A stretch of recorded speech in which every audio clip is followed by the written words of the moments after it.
팀 켈러 세 번째, 세속주의, 만족을 갈망하나에 대해서 함께 살펴보겠습니다. 전도서는 무의미의 두려움과만 싸운 게 아니라 성공에 따르는 실망과 싸웠습니다.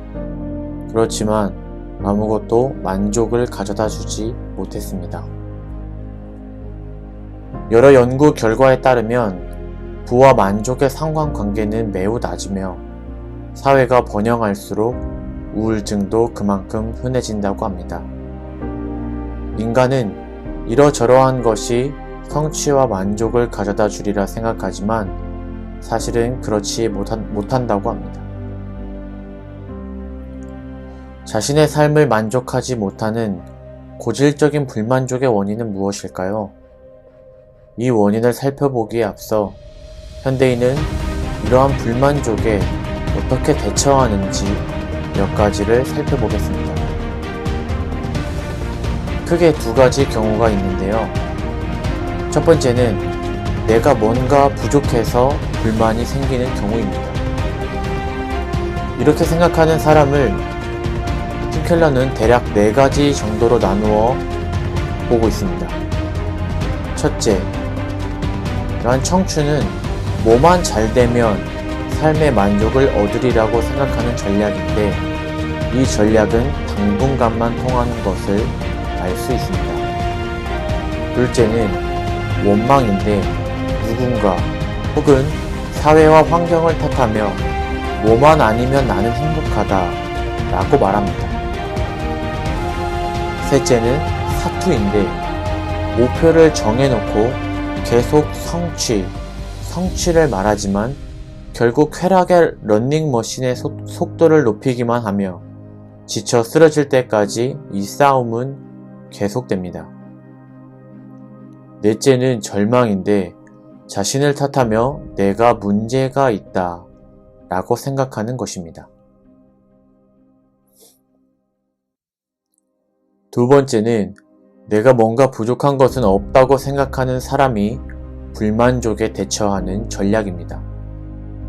대략 3가지로 나누어 볼 수 있는데요.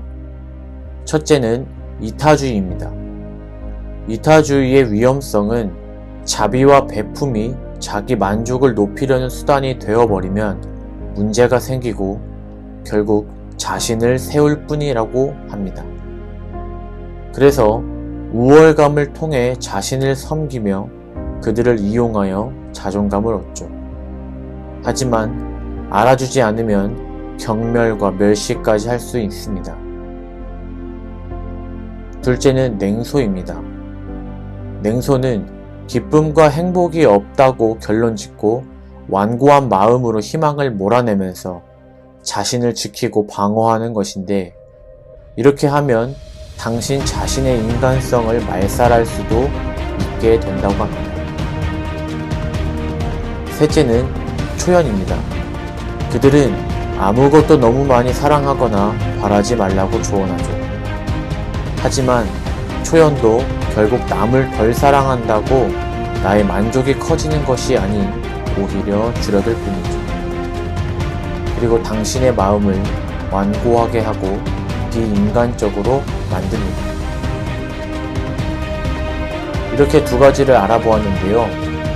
결국 이런 고질적인 불만족의 원인에 대해 피케로는 인간에게 행복이 드는 이유를 신이 우리 죄를 심판하는 섭리일 수 있다고 결론지었으며 어거스틴은 불만족의 직접 원인은 우리 사랑의 순서가 어긋나는 데 있다고 하였습니다. 그래서 불만족의 근본적 원인은 가장 중요한 대상을 가장 우선으로 사랑하지 않는 데 있다고 합니다. 인간은 하나님의 형상대로 창조되었기 때문에 하나님과의 교제에서 무한한 기쁨을 누리기 때문입니다. 그것을 세상 것에서 얻어보려 하지만 순서를 무시한 채 창조주이신 주님 대신 피조물을 통해서는 근본적인 기쁨을 누릴 수 없으며 성경은 그것을 죄라고 부릅니다. 하지만 사랑하고 싶어도 사랑은 의지적으로 만들어낼 수는 없습니다. 그래서 예수님을 통해 실제로 우리를 구원하시는 하나님의 희생적 사랑을 이해하고 그 실화에 붙들려야 합니다. 그래야 슬픔과 역경 가운데에서도 공허하지 않으며 상실로 인한 마음을 달래려고 독해지지 않습니다. 그래서 팀 켈러는 하나님과 사랑하는 관계를 가능하게 해주는 두 가지 메시지를 말합니다. 첫째는 우리 죄를 알면 마음이 열어진다는 것입니다. 우리가 그분께 얼마나 큰 잘못을 저질렀는지 보인다면 겸손히 그분께로 점차 끌릴 것이라고 합니다. 그러기 위해선 우리는 성경을 알아야겠죠.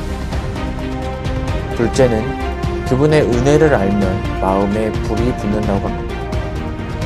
당신에게 이 모든 일을 해주시는 그분을 볼 때에만 비로소 마음의 변화가 시작되는 것입니다.